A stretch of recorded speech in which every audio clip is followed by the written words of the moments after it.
Welcome everybody to the Sunday roast. We are missing Max, but we do have the lamp. All hail the lamp. Is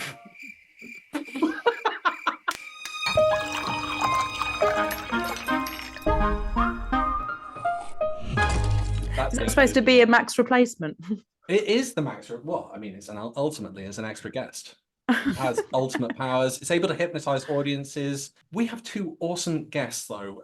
Jemma, please, can you introduce yourself to everyone? I'm Jemma Forte, and I do a bit of talking on telly, and I have a podcast with this amazing woman called Marina Purkiss, and it's called The Trawl.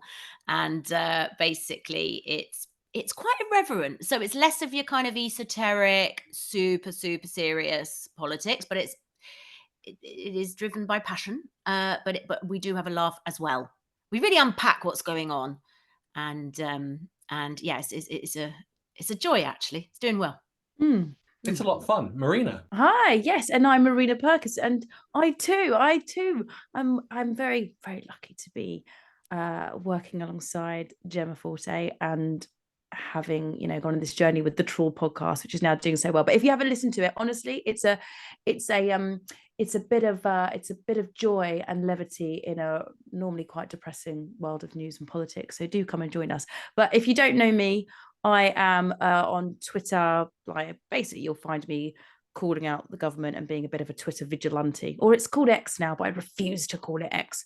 Twitter. So Marina Purkiss on Twitter. How did you go? I'm going to ask you a couple of questions about the Trawl. How did you guys get going with it? How did you guys meet as well? I'm going to interview you just a little bit before we get into general stuff. Do you want me to start? Yeah, you go. Okay, so we met on Twitter. I followed Marina. Marina followed me. I loved the cut of her jib. I was like, she's cool. Loved everything that she was saying. Thought she looks hot as well. I mean, that's irrelevant. And then that's not that irrelevant. You can say it. Yeah, it's nice to look nice, right? And then we basically both ended up. I'd been doing things like the Jeremy Vine show for a while. I've never been quite as I wasn't at the time as maybe out the closet as in terms of my political beliefs as much as Marina for various reasons, mainly trying to protect my job. But I'm really out the closet now, and it all seems to be fine. So long story short, we both did the same show. I reached out to Marina. We became friends. And it was me who said, should we do a podcast? And as I was saying that, I was thinking, what a ridiculous idea. Because I think there's about 1 million podcasts out there. It's pretty saturated. And we're both busy. And I was like, these are creative endeavors, as you'll know, Alex. They do take quite a bit of time and effort, but we did. And I'm so glad we did. I'm so glad we did. You hit top 10, haven't you? You're in the top 10. I think we venture in there in the news podcasts and stuff like that. But we've done all right. We've had some amazing. So it's just Marina and I talking like most of the time, but it's, and we go deep, we go serious sometimes, but it's the only political podcast where you also might have a bit of Cilla Black in it or an Alan Partridge clip. Oh, we mix it up. It's varied. And, and so it's got this lovely following. And we also have a guest once a month. We've had Gary Lineker, we've had Carol Vorderman, we've had James O'Brien, we've had Jen Bristow, so funny. We've had the Green Peer, Jenny Jones, Natasha Devon, Gary's Economics. So, that's brilliant. We didn't pay any of them. So, yeah. And also outside this business? No, very little. And outside of the working together, Jemma is like stupid amounts of fun. Like a lot of fun. So the fact that we are so politically aligned, and one thing to mention about the podcast is it's an echo chamber, right? It's biased. It isn't like most debate shows or other podcasts where you tend to get, not this one, mind you, where you tend to get someone on one side of the fence and someone on the other. We're very politically aligned. We obviously can't bear the Tories, and we talk about what's going on in a way that's sort of like quite accessible, but we're such good mates. We have such a good laugh, and people feel like they're out with their, people feel like they're listening into a chat, like their mates having a chat about politics that is a bit funny. There's a lot to laugh about. Jesus, this campaign trail, there is a lot to laugh about. Yeah, Fear and Loathing on the campaign trail with this lot. It's crazy. I mean, we will go into that a little bit. It is interesting. It must be lovely as well to have made a friend through politics. That tends not to happen. I mean, most of the time you tend to find that politics fractures friendships. Alex, it's a Brexit benefit, you know. We're all struggling to find them, but this is it. And Marina, you know, this thing can happen with straight females where you fall in love with someone, right? And that friendship where you just go, oh yeah, you're brilliant, I want to be around you, and it's just so like, oh, I want to see you all the time. And we've got that, and it's just heaven. And there are moments where it's like, I've got obviously amazing like circle of friends, as has Marina. We've only known each other about 2 years. Yeah, which is crazy. But there's been so many moments. It's like where only Marina will do. I know that I can like just leave a very ranty voice note and she'll care because I'm talking about the latest policy. But it's not just that. We do hoot with laughter when we get together, and we've had the Trawls led to some lovely adventures. Although there's this pressure. If you go around saying I'm really fun, Marina, and then we're going to Ibiza in September, what if I'm just really dull? What if actually we get there and you're like, you're not the person I thought you were going to be, and I'm just in. I'm like, do you know what? I'm just going to have a quiet night. Is this your first holiday together then? Coming up in September? Yeah, we've done festivals before. So we've done like Wilderness Festival where we actually did a live trawl. And we are doing Glastonbury. We're going to be doing Glastonbury as well, bringing the trawl to Glastonbury. So that's going to be fun. But no, we've never taken it on a plane. I'm actually really excited to go on a plane with Jemma. I think even that's going to be fun. I think even just like security, personal security is going to be fun. Everything. You know, at Glastonbury as well, like I'm not really into sort of camping and stuff. And I said, to the guy that booked us, I was like, where are we staying? And he said, you're staying? We've got the fields. And I went, oh, well, what are you staying in? And he went, we need to bring a tent. I was like, oh, God, Christ. I mean, I just said, don't just what you need, right? All you need is a very strong blow dry, lots of hairspray, and then just wet wipes. I'm just, who's going to put up the effing tent? Because that's not my thing. We'll figure it out. Yeah, and I'm going to dig deep and say it's probably not yours either. You didn't fancy trying a little bit of glamping? Getting one of those like yurts that they sometimes hire They're out. ridiculously expensive. They're like We're too tight. Yeah. This podcast business is not as lucrative as people think. 100%. I ain't got $5,000 to spend on a bloody bit of linen to sleep in. No, we're going to get one of the. Apparently, you can get on a very popular website. You can get this thing, and whether it works or not, and you sort of go da-da, and it just puts itself up. My daughter said they're unenvironmentally friendly, and I just thought, well, I'm sorry. I can bring it back. We could maybe get a secondhand one. There you go. What a solution? Someone's already bought it.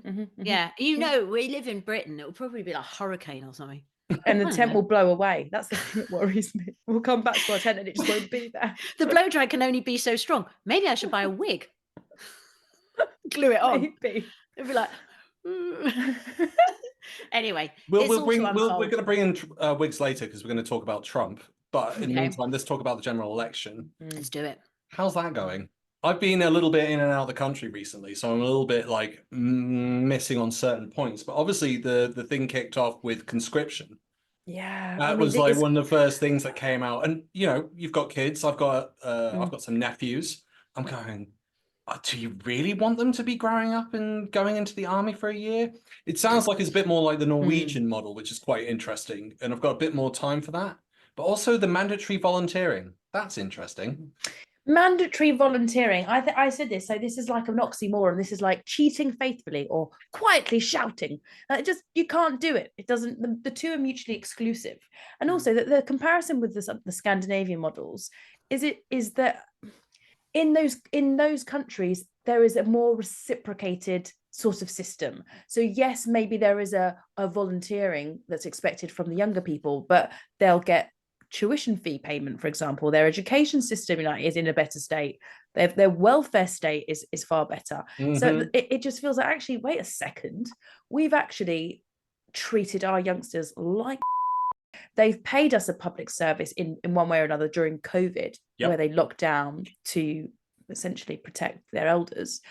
And we've screwed them over in terms of the housing market. They've got tuition fees that are now absolutely eye-watering, and you're paying them off till you're 40 rather than 30. Stagnant wages, can't live, travel, work, study wherever in 27 countries.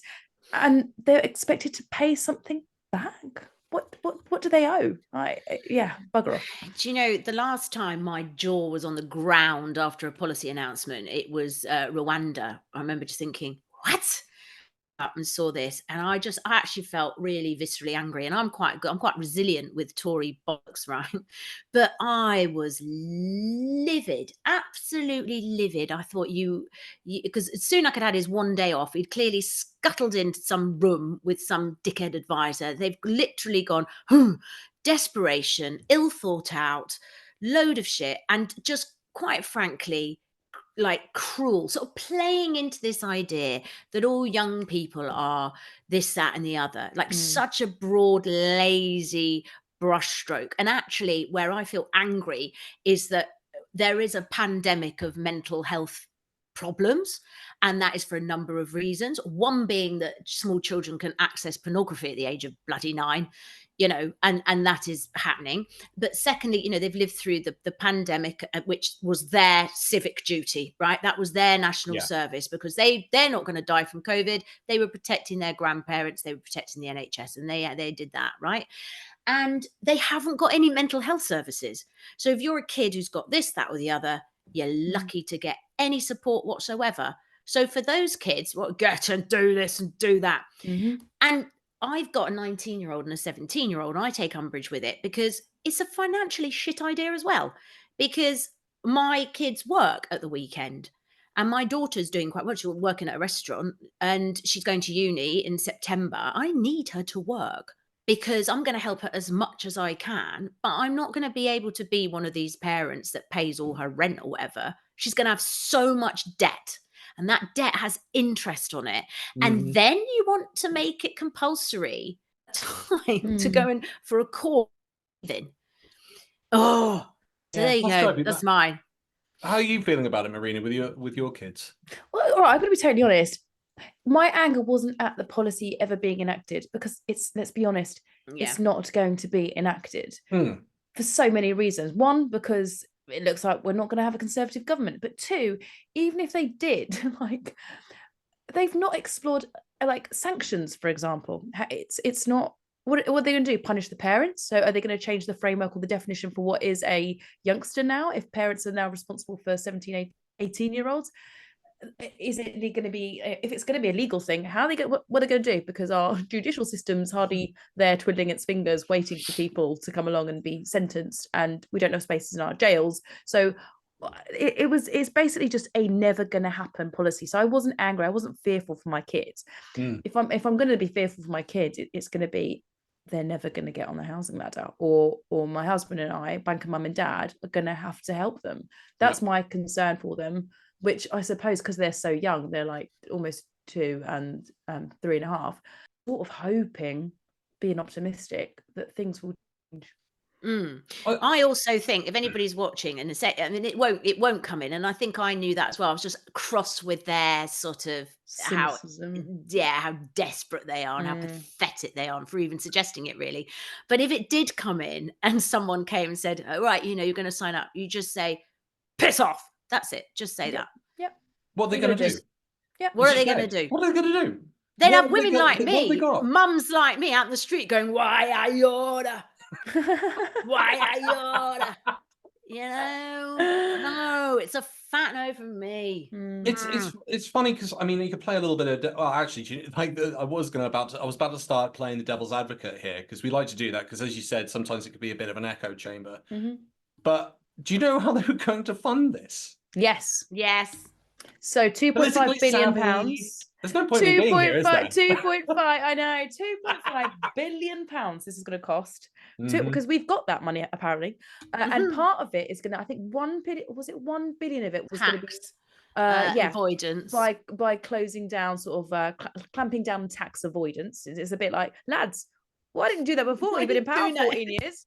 And then the other 1.5 billion was it was going to come out of their their levelling up sort of prosperity fund, which was supposed to be the Brexit replacement for the money that we lost from the EU.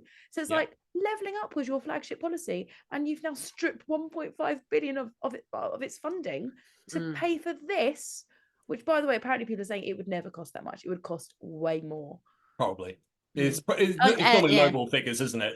Yeah, and people in the army have said it's an absolutely ridiculous idea, because what they need to do at the moment is concentrate on training up people who really want to be in the army, not having truculent teenagers that don't want to be there. Like, the whole army would be dedicated to going, come on, Kevin. That is so unfair. Kevin, come on, pick your bag up. No. Oi, Julie, no, stop it, put your phone away. All that bollocks. It's just they could volunteer as well, of course, but that's unpaid.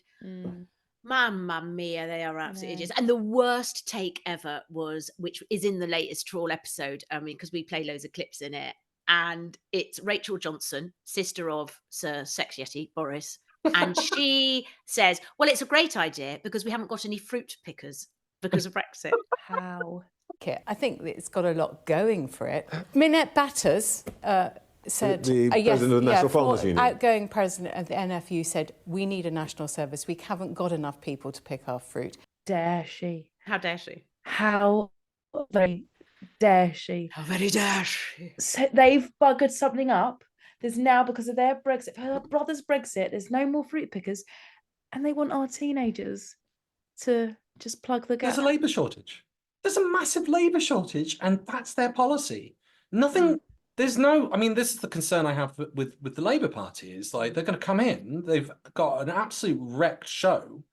I don't even know where they begin to try and fix stuff, because you pull in one direction, so let's say you went for this national conscription policy, well, then you're taking away from a different area that's also in need. So there's no hospitality, there's no fruit pickers. Farming's struggling to recruit anyone at the moment. So you're like, well, how's that helping? The only solution seems to be, at least what the Bank of England are trying to do, is shrink the economy. And that way you free up labour, because there are less businesses, or a better way of putting it would probably be there's less businesses, so there's not a labour shortage. There's more. What they want is to have more people and less jobs. So they want people chasing jobs. No, what you have to do is align again with the EU, and you have to call it something that it isn't, and you have to have freedom of movement. That's it, and join the single market and shut up. That's it. Yeah, that's it. Let's not piss about. Let's not try and decimate business. Yeah. Well, then, how do you feel about Starmer's policy of make Brexit work? Are you thinking it's just a part-way gateway? It's like an easy gateway to getting into power, so he doesn't get any flack from the right-wing media? Rachel Reeves hinted the other day, didn't she, at closer alignment? She's starting already. She more than hinted. Forge a closer relationship with our nearest neighbours in the European Union to ease the burden of bureaucracy and red tape on British businesses, including a new veterinary agreement, an agreement on touring visas, and the mutual recognition of professional qualifications. Stability, investment, reform. And as for Keir Starmer, make Brexit work. Look, I hate it, but it's strategic, right? Because if he says, okay, we're going to go back in or whatever, then straight away the next election becomes bloody Brexit referendum again, doesn't it? So I think it's the right thing to do. Like us, weep when we hear it. I think it's clever. Piers Morgan brought it up in Question Time last night. Yes, that will be in the Trawl next week, Marina. I actually tweeted about it because I put the clip in. Okay, we all know what, Piers Morgan, whatever, slightly problematic, but kudos to him, because he had the frog, the tobacco-ridden frog sat there, and he just said, Brexit is ruinous. It hasn't worked out. You've broken your promises. What about the next election? Surely there should be a referendum. And he was like, Oh, can't bear him. Can't bear him. He didn't have an argument for it either. They were like, genuinely, I mean, that's what he did. He sort of mumbled to himself. Well, how could he justify it? And then the normal go-to thing, which is fascinating, is just to say, oh, it's the Conservative Party that's caused all of this. And you're a bit like, well, then why did you make that promise? Your promises were completely irrelevant. And you must have realised that, because it was down to the government, not Brexit. And that means those policies were always there. And it was a government decision not to implement, like with the NHS. We saw that with austerity. There was no funding of the NHS. And as a result, we're now in this situation where we've got a backlog of 1 million people. Oh,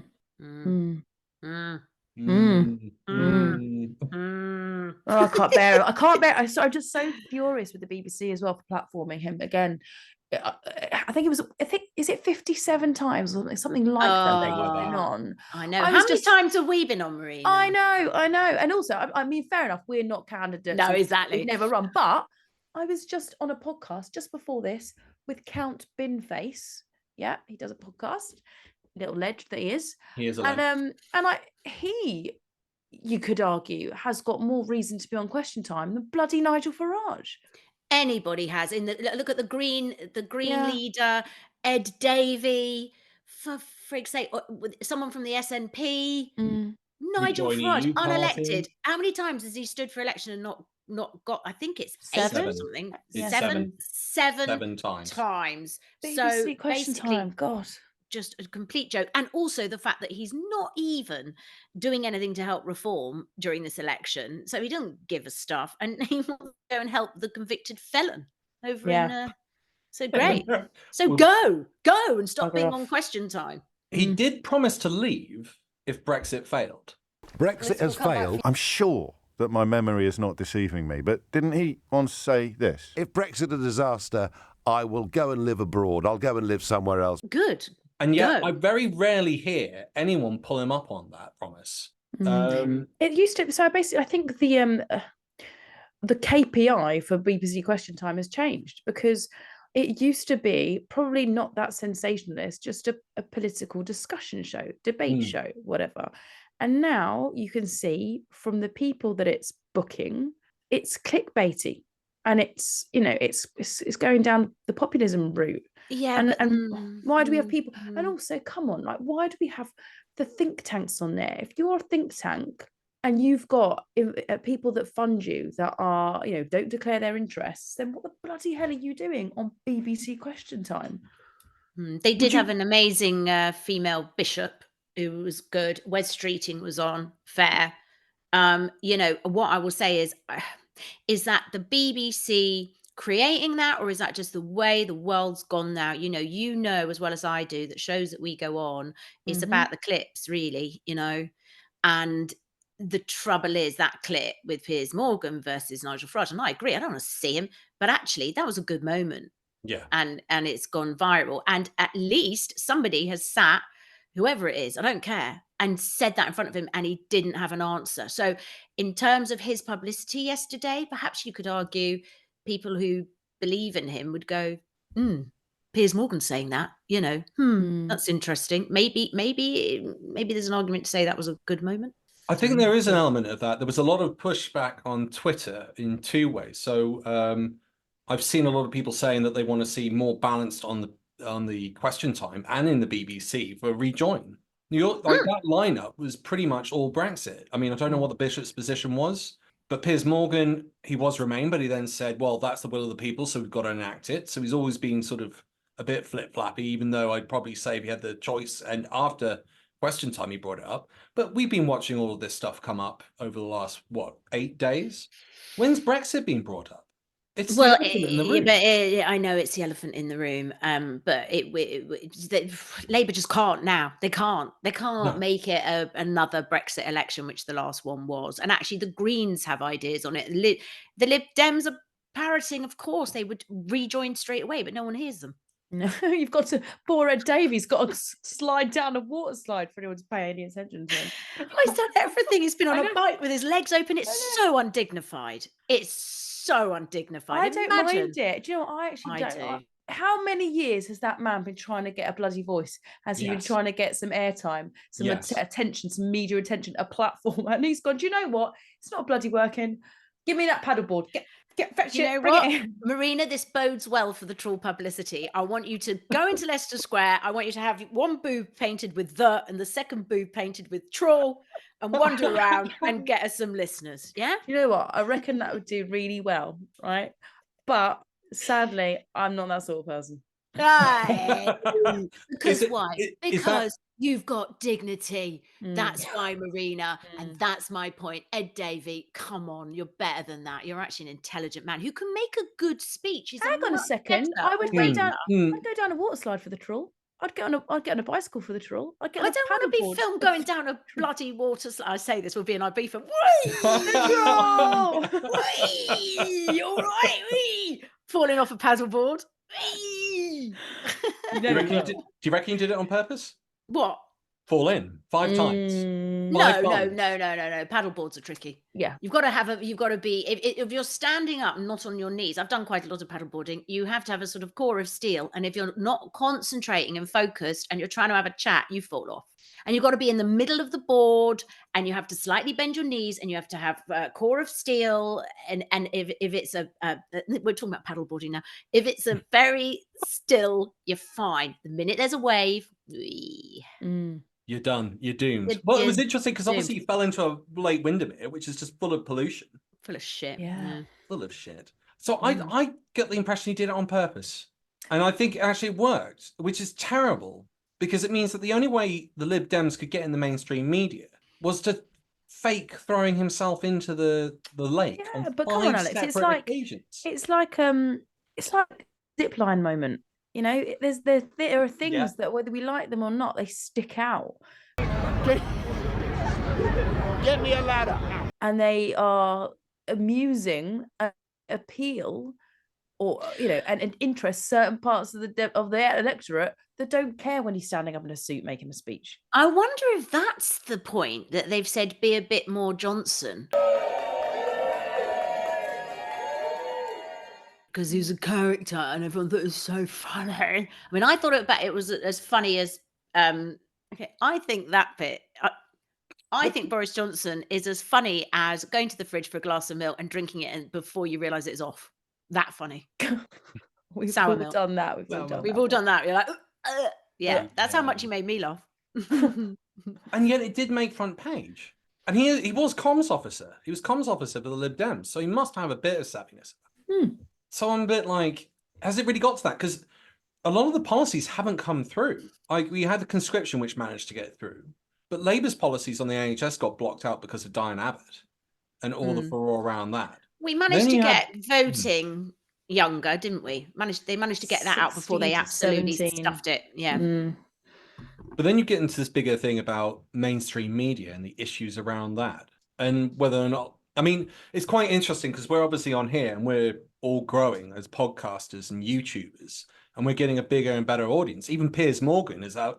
It's quite funny actually. Nigel Farage started slagging off Piers Morgan for losing his TV show, and he was like, "No, I quit because I went onto YouTube." And it was almost like Nigel Farage, the dinosaur, never understands about the future or anything like that. He just keeps reciting back to the Victorian period or the 1980s, where he thinks everything was glamorous and perfect. And we're all trying to move into the future, and you've got this group that are continually holding us back.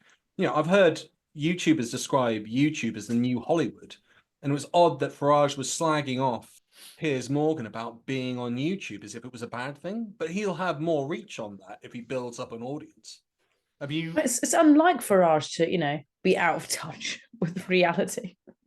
This is a man that does live in he lives in like his whole shtick is nostalgia, is looking back like the good old days. So that's no surprise whatsoever. But also, not in his defense, because you're absolutely right, he's regressive and old-fashioned and don't get anything about the media.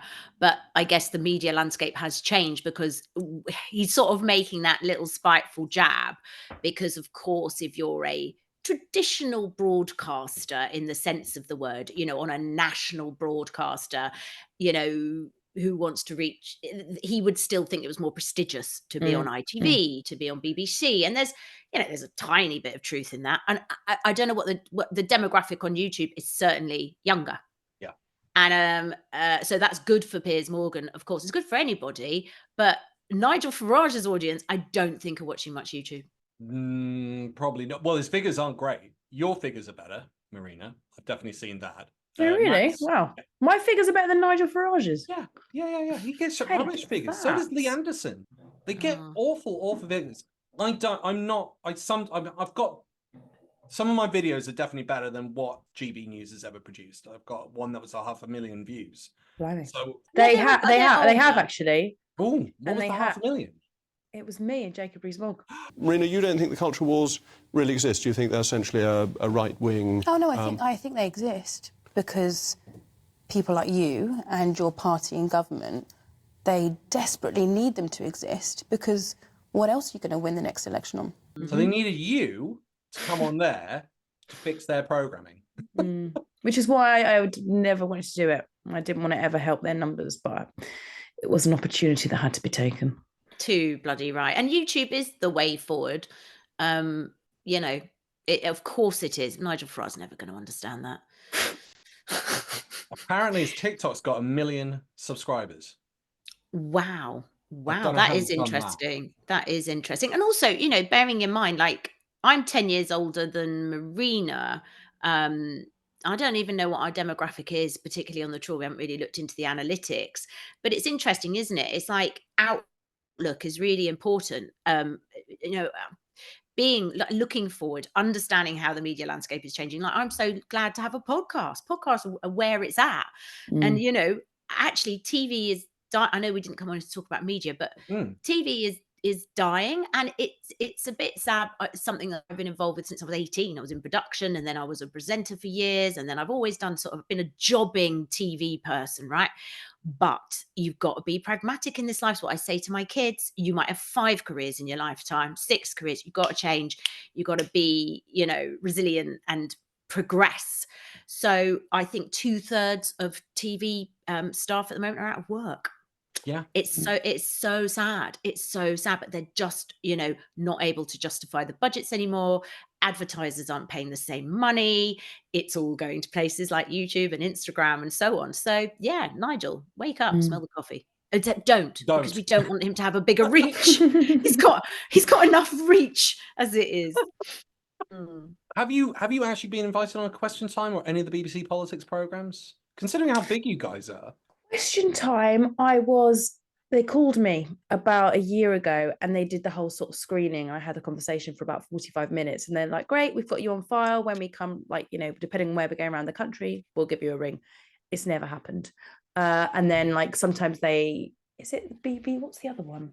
I think it might have been another one, but I've forgotten. But is it Politics Live? Yeah. Politics Live. Yeah. Where they keep getting the IEA on there. It's neoliberal mad.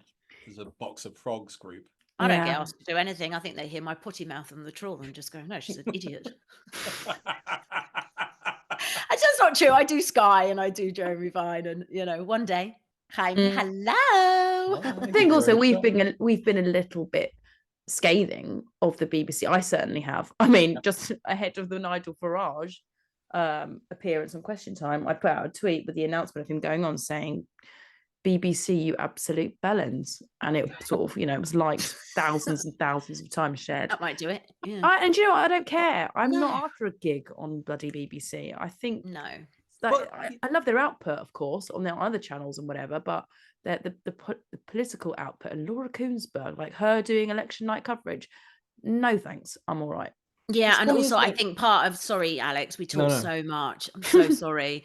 I think part of the appeal and part of why the Trawl works is because we do just say what we think. We're not affiliated to anybody, or including any political party, but we also don't have to be, you know, very aware of, you know, you can't upset that person because blah, blah, because of different kinds of politics. Yeah. That's refreshing. The beauty no producer, no manager on top of you. It's literally your own voice. But the only person that is in charge of you is the audience. So if you can resonate with them, then that's your boss, essentially, which is far better. But the other big difference is with TV, you can build a community with YouTube. It's much harder to do that through television. Yeah. I need to build my YouTube up. If anybody's watching wants to go subscribe, do me a favor, do a pity subscribe. It's not as big as Marina. I don't think I have very much on it, but now when I do something, I put it on. It's building up. It's building up. Slow burn. We'll definitely have links in the description for both of you and the Trawl. Super. 100%. Like, super. The Trawl one's rocking and rolling because I don't do that, because Max, our editor, has started to do it, and it's great. It's brilliant. No. I was saying, don't ask Jemma to do anything involving technology. No. She's we have a little joke. We call her our head of tech because I can do all sorts of things now. I can print screen tweets onto a Word document. Well done, you. I know. High five. I know. Thanks. Cheers.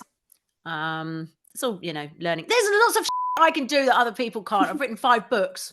I'm really good at parallel parking, and I cook a great lasagna. So, you know, whatever. We've all got different strengths. You're pretty damn good. And I'm fun. I'm fun. And holding Richard Tice to account. Yeah. Yes, I did. Several times. Yes. Thank you, Alex. Thank you. No, you did. I mean, it was wonderful. You've done it twice because you did it on a one-to-one interview with him, didn't you? On the I think it was the BBC, and then you also held an account on, was it Jeremy Vine? Where he popped up, and you had to keep pointing out to him. It's absolutely priceless. All these major news organisations, financial organisations, saying that Brexit. OBR. Right, the OBR, what? Is that like one of the worst forecasting organisations we've got that's never accurate? Again, Reuters. always wrong. Goldman Sachs. They said, let's take the city. They said 75,000 jobs will be lost in the City of London. They now admit, sheepishly, oh, it's about 7,500. They were completely... Does he actually listen to himself? He just shot himself in the foot here. The IMF predicted, or the OBR predicted, 75,000 jobs lost because of Brexit, but we only lost 7,500, not 75,000. Isn't that a win? I thought Brexit was about creating jobs. I thought before the referendum they were saying there'd be more jobs in the city probably. Not... It wouldn't be as bad. It's like saying, well, you know, I lost a few fingers, but at least I didn't lose an arm. Yeah. There is a cult element to what they've got going on. I was reading Otto English's book on fake history, and he was talking about a cult group that just had to that believed that the UFOs were going to come down, and unless they sorted it all out in their head and came out and did certain things like bake a cake and try and meet the green alien in public, the whole world was going to end. And apparently on one occasion, I think this is 1970s America, apparently on one occasion, they really thought the world was going to end, so they decided that they were going to go out to a location and they were going to take out an actual cake to the aliens to meet them. And they were so excited about this, they released a press release. And the press were out there all waiting for these aliens to turn up. It's going to happen in America, I swear. And of course, the alien didn't turn up. But the cults had I think had a journalist inside the group who was like following them and taking notes. So once the press had left and they'd gone back to their home, instead of calculating the fact that obviously that what had happened was totally bonkers and nuts, they reevaluated it in such a way that they decided that they'd actually saved the planet, and that's why the alien didn't turn up. Just like, this is my word. And this is it. This is why when you're so far like down that rabbit hole, there's no point even trying to rationalize with these people because they can do just about anything. And it's a bit like, I'm going to do a handy segue now, a bit like Trump and Trump support, because what we've just seen happen in the US, you know, he's just been found guilty on 34 out of 34, is it, charges? Spot on.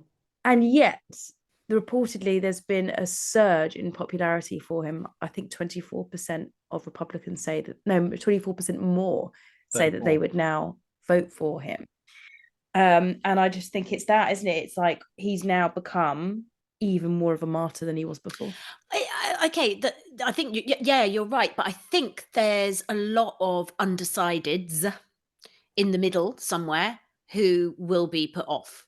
Oh, so it's 36% of undecideds are put off. 34% of Republicans are like, brilliant, it's a conspiracy. Yeah. It's confirming that the state is against him. Only 36% of undecideds are put off. Only. Right. And then you've got this slightly put off group, which I think is about 24. So in total, it's about 60% have now shifted away from Trump, which is really important in the US election. So that could do it. That could swing it away from Trump. It is meaningful. It is meaningful. Yeah. I mean, thank God we're still vaguely at a place where becoming a convicted felon is a bad thing overall. But yes, as Marina, as you say, there are those people who just are convinced that the poor love, he's so everybody's out to get him. Yeah. But it's the same kind of person. We have it here, you know, with the Johnson. Oh, he was doing his best.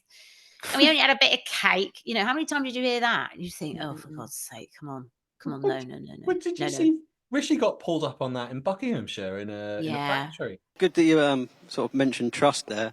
My mum died in 2020, sort of the height of the pandemic. My brothers couldn't sort of be with us in hospital. I couldn't be there. You probably remember that was the month where all the parties were going on in Downing Street. I think the month after you attended a gathering where you got a fixed penalty notice. So my question was just sort of, how can anyone trust you or the party after things like this. Yeah. Well, I'm really sorry that you lost your mum, and particularly in those circumstances, because it wasn't easy for so many people during the pandemic, the impact it had on everyone's life. And I can't imagine what it must have been for you not to be able to be with her at that time. It was really tough. And I'm sorry for what was going on in Downing Street. And for my part, I apologised. I showed up to a meeting earlier. As you know, I was working on things to help you and your business and many other families like that. And in fact, I showed up to a meeting.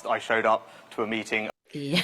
Oh, he handled that like a pro, didn't he? Oh. He handled it like the socially gauche, soulless person that he is. He does not know how to. He doesn't do human connection. No. Doesn't do empathy. Doesn't do compassion. Doesn't do EQ. Wow. Yeah, the guy was so emotional. So if you haven't seen it, his voice was really shaking because his mother died during COVID and they couldn't say goodbye to her, and it's a horrible death, and you all know the circumstances. So talking to Rishi about that and basically saying, then you were having parties and Rishi Sunak tried his best. He was sort of like, oh that's terrible. Anyway, and that would be around the time you got to know me when I was Chancellor. Actually, I was really trying to help businesses like yours. Yeah. My favourite tweet was from the Exploding Heads, and they quote tweeted it and said something like, no, you're still thinking about your mum, aren't you? Yeah. Just Gosh. I don't know how much worse is this going to get, because every day there is something that goes terribly wrong, and his comms are just horrendous. Did you see him playing football? Did you see him dribbling around the cones? Look, I don't mind. I actually don't mind. I think that's the more human, thing that he's done. But he's just wooden. He's like, I've seen like Woody from Toy Story has got more human motion going on. Chair has got more human emotion. A wooden chair has more human emotion. Yeah. It's ridiculous. How can you be that square and then put in charge of the country with no? Well, I don't think Starmer's showing a huge amount of bloody empathy or an EQ right now either, with how he's treating his candidates. Diane Abbott, yeah. Wow. Well, and the other, yeah. Oh God. And, but he's got common problems as well. I mean, this is in part like down to, again, the Conservatives. I was talking to someone about this morning. If you actually had the date set in stone, everyone can prep and it's not all scrambling around. And it isn't just for the parties, it's also for the groups that have to organize it, because every single council has to be on tenterhooks and ready for over a year, just in case the election's called. I saw a couple of people on Twitter today saying they can't get their postal vote sorted and they're living abroad at the moment, or they're out of the country during the vote. And you're going, what? This is the problem with doing it their way, which gives them the advantage, but it wrecks the country. And in many ways, that's a reflection of them. It's all about party and not about country. Yeah, but that'll be some of their voters as well, won't it? Well, we know if you're living in the EU, you're slightly thinking to yourself after Brexit, are any of them to vote? Yeah. There's the odd one. Yeah. Well, that was my 500,000 view video, was a Tory voter, a Brexiteer, saying how he hadn't realised that voting for Brexit was going to damage his ability to live in Spain. Yeah. So, yeah. And listen, we were saying the other day, like Vox Pops are quite tricky, really. You just avoid them, because you watch these people and obviously they just find... It's just like, do you want to watch them? Do you want to put yourself through it? None of us are going to know what's happening until the actual night, and I might explode. I also reckon when I was younger, when I was even like 10 years ago, maybe, if someone had Vox popped me in the street about politics, I wouldn't have had a bloody clue. So I think a lot of people, but the scary bit is when you've got people that don't have a clue but have got a very strong opinion. Yeah. Ones that are most, because they're definitely going to go out and vote and they know who for, but they've absolutely been led down the garden path. That's the problem, isn't it? Everyone's entitled to a vote without guaranteeing any knowledge. And there's this very interesting sort of battle between the left going on at the moment. It's like, are you just committed to trying to get the Tories out? Will you be voting tactically? Which is sort of where Marina and I fall, because I can't bear another day of Tory. And And I don't have the faith that certain other people do, that this big poll lead is that meaningful. Everything could change on the day.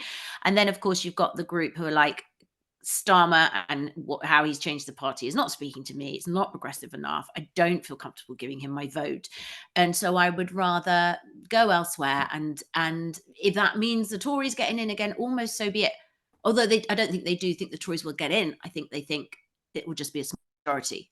There is an argument to say that would be sensible. But personally, I can't risk it for a biscuit. No, that's the problem, isn't it? There's such a margin still, which is also insane. In some areas, there's still like a 6% margin. It's like, what do the Tories have to do to convince you that they're not someone to vote for? I know. And we go back to that thing of the cult. Like, I don't understand what they're seeing. And it's also interesting to see that the Conservative Party don't seem to be trying to get votes from Labour. They're trying to get votes from Reform, which is also not standard. Like, we just talked about Trump. Trump should be aiming for the centre. That's traditionally what you do in politics in an election. You go for your base throughout, the build up to the election. And then in the last year to 6 months, it's all about getting those centre votes and offering centre policies that will help everyone. And it doesn't feel like they're doing that at all. They're still going for their base. And you're like, is this just damage control? Or are you just really shit at politics? Yeah. And both.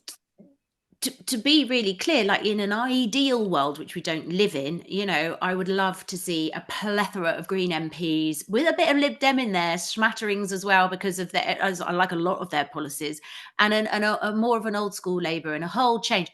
We don't live in that world. And the other thing to bear in mind is the country that we live in. Now, I love Britain, right? And when people come and say, well, if you don't like this country, then you can move. I'm not criticising the country, you absolute bellend. I'm criticising the government because I like the country. Let's just try and understand that.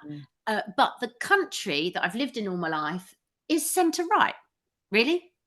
It's a traditionally, that's why the elections are won on the centre ground, and that's why New Labour won. And that's why after the, years and years of whatever, Thatcher got in. And ultimately, the Daily Mail is the most read paper in this country. And there's, whatever else, centre is where it lies. The idea that, Jeremy Corbyn gave it a bloody good go. Didn't work. No. So I do wonder had the media had not been so skewed, had they not just vilified him at every turn. Yep. Would the results have gone that way? And I think our media landscape and our press have got an awful lot to answer for. Absolutely, I agree. But it was really interesting in that one of the Vox Pops we put on the Trawl, where the woman was like, I'll be voting for Conservative because they did such a good job with COVID. And then what was it that she said? She said, imagine if Corbyn had got in. Yeah, she said, imagine what Corbyn would have done. And I thought he would have been great in COVID, actually, because he would have locked down straight away. And so we would have had a much shorter pandemic, actually. And the shorter the pandemic, the better the economy would have been. Might have closed down our borders to things like the Delta variant. Yeah, he might not have let Cheltenham races go on. Yeah. And what was the other huge event when we knew it was happening? Atletico Madrid. Liverpool, Atletico Madrid. Which you couldn't go to if it was in Madrid, but you could go to in Liverpool. Yeah, and I don't think he would have been giving out contracts to his mates to rustle up some shit PPE that didn't work, giving them 65 million quid. I just don't feel like he'd be doing that. That wouldn't be his remit. So I think he would have called a bit of an action to arms, and he would have got all of those people that did get in touch who said, hey, I want to make PPE and I know what I'm doing. God, that just then brings up another connection with the mainstream media. Isn't it fascinating that Angela Rayner just got hammered over a few £1,000s? Michelle Monet is still kicking around. Monet.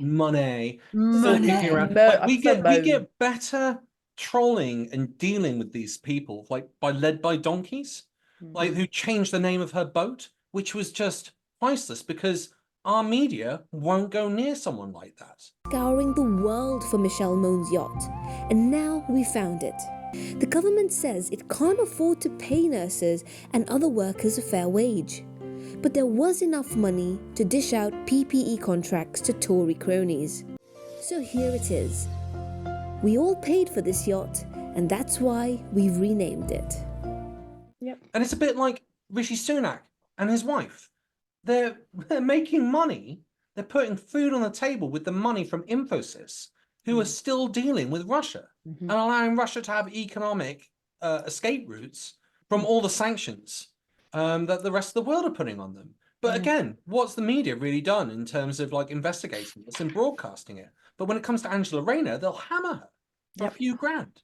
And it says everything about our mainstream media. And this is why, this is what part of the reason why we set up the roast, was to get everyone together and putting our voices across. Because if you go out into the mainstream, it's centre-right nonsense most of the time. And it's centre-right bias. I mean, we discussed that today with Question Time, but on here, we get criticised for being an echo chamber, but actually it's quite broad church, and most of us just seem to really hate the Tories. Yeah, Alex, I was at a barbecue over the bank holiday weekend. I was speaking to two men, loved members of the family, extended family, and politics came up, and Angela Rayner came up, and both of them like, nah, don't like her, and I was like, why?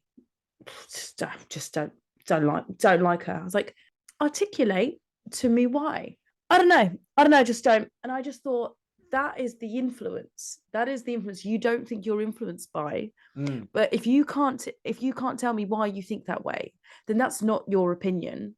That's the opinion of the people who have paid millions to shape it.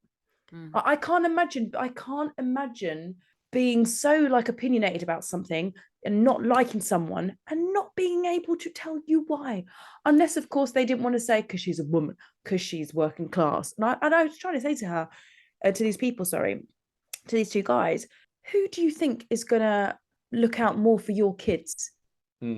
Position of power. Do you think it's going to be Angela Rayner, who is from a working class background, who has worked her way up, who was a single mum, or do you think it's going to be these like Oxbridge conveyor belt, entitled, inexperienced people who think that they're rightly in a position of power for any other, like, God knows what reason? Like, who do you think is going to be better for society as a whole? And they're just like, well, I just thought, God. And these are intelligent people. These are successful, very successful people. And yet, but you're right, you can't express an opinion and not have anything to back it up. It's ridiculous. And also, which bit? I admire her. Born in poverty, really. They were pretty poor. She was a carer for her mum. Like you say, to get from there to where she is now, deputy leader of a huge political party, is a massive achievement in itself. I think, and she DJs. And she looks cool when she DJs. She doesn't look like Sunak trying to have a kickabout. Does she DJ? I thought she was just behind the decks when the beat was dropping. Well, either way, she pulled it off. She looked wicked. She was in time. She had rhythm. You could tell. Yeah. She looks like someone you could go out with. And Is this where you announced that you're going to invite her out to Ibiza with you? She'd be welcome. She would definitely be welcome. Yeah, 100%. And I hope that's not just lazy sexism at play there. Yeah, me too. I feel like it is, though. I mean, I saw your tweet and I sort of went, could you imagine them saying that about Harry Kane? Do you like Harry Kane? Oh no, don't think he should be in the England team. And then go, well, okay, why not? He scores loads of goals. He plays in the Bundesliga. He's excellent. He's a captain. He's a leader. People respect him. He's probably worth the largest amount of any player in the planet right now. And they wouldn't be able to give you any of that. Just don't like him. Just don't like him. Just don't like him. Just don't. And you would just go, that just sounds so idiotic. I mean, politics is slightly different because you don't have statistics and everything else, but you still have words that you can listen to. I think she's all right. To be fair, I've done it about the odd Hinge date. Just don't like him. Why? I don't know. Just don't like him. Why? Don't like his shoes. That's not enough. Come on, Gemma. Don't be silly. That's it. Yeah. So maybe. But you could articulate it. It was the shoes. I can articulate everything. There you go. Oh dear. I was going to deliberately avoid bringing that up. Wouldn't date a Tory. No, are you joking? And it was mad. Yeah. I was just thinking, talking to just bring everything neatly back to where we started with conscription and volunteering. I think we should just parachute Marina into barbecues before the election, just to challenge people around their sausage, around their dry burger and their potato salad. Come on then. Come on over here. Come on. What have you got? What you think? Why? Come on. Why are you voting Conservative? Come on. Why? What they done? What Tell they me done? why. How do you feel better? How has your life been made better in the last 40 years? Yeah. Are you happy with the state of the water? Are you happy with the state of your food shop? Yeah. What have they done? Yeah. What do you think? And why are you so scared of Labour? What do you think what they're is gonna do? it? What, they're socialists, are they? Really? Tell me how you think they're socialists. Tell me how you think Keir Starmer's Labour Party are in any way socialist. Do you know what socialist means? Yeah.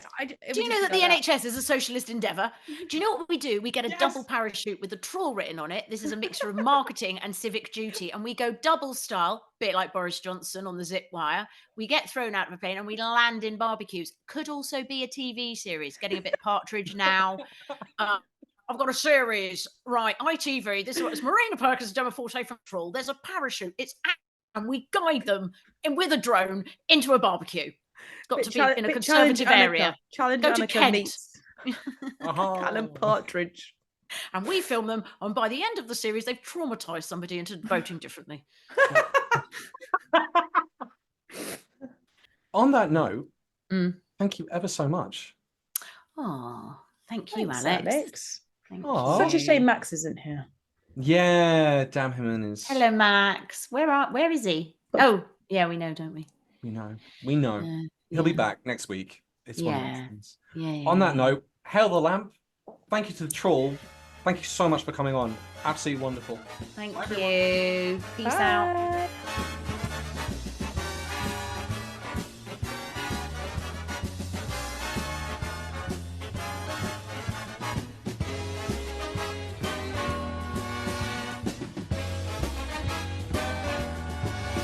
Be sure to tune in next week for another exciting story from the files of Police Squad.